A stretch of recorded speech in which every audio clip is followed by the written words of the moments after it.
ربنا ما خلقت هذا باطلا سبحانك فقنا عذاب النار.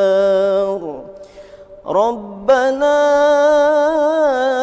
إنك من تدخل النار فقد أخزيته وما للظالمين من أنصار. ربنا